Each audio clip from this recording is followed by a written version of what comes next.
Kingham Church. I'm standing in the pews because this was relevant to our school back in the early 1980s. There was an episode of Danger UXB that was filmed here, and our choir from the school came down to feature in that episode.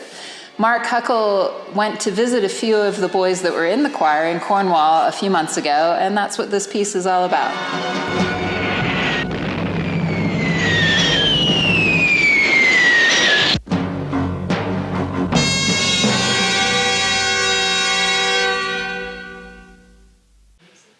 Andrew and I were both members of the school choir with Mr. Sutton as the music teacher and choir master.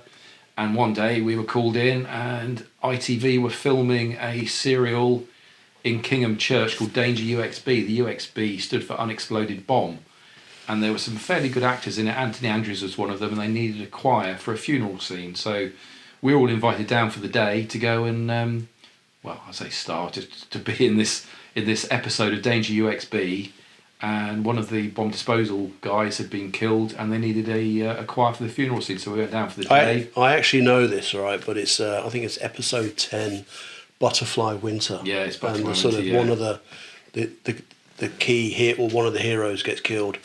But I do remember sort of on that day, we were recruited to sort of be the choir for the funeral.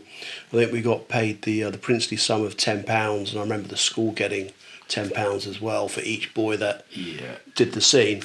And they didn't tell us that by virtue of being in that scene, you then had to get a 1940s hairstyle. So I remember... we had to go see the barber.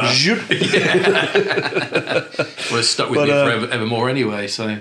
But no, it was a good experience, and I remember the whole day of shooting, and I think when it came to the actual sort of the day that it was going to be broadcast, I remember... Jim Williams was the housemaster of Plymouth. We were in his living room watching it. Oh, well, yeah, and he special had his screening. He had his camera on the screen, and he was there ready.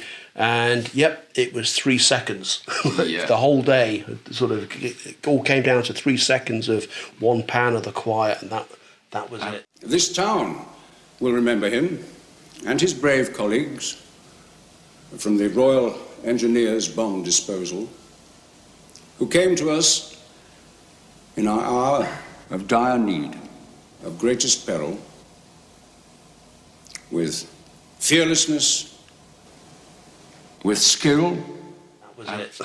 And subsequently, 30 odd years later, Dickie Oldham emailed me through the system to say, here's the YouTube link to that piece. Go to seconds 42 to 45 on this particular scene, and you'll see yourself. So it was a very short appearance, but it was a good day out.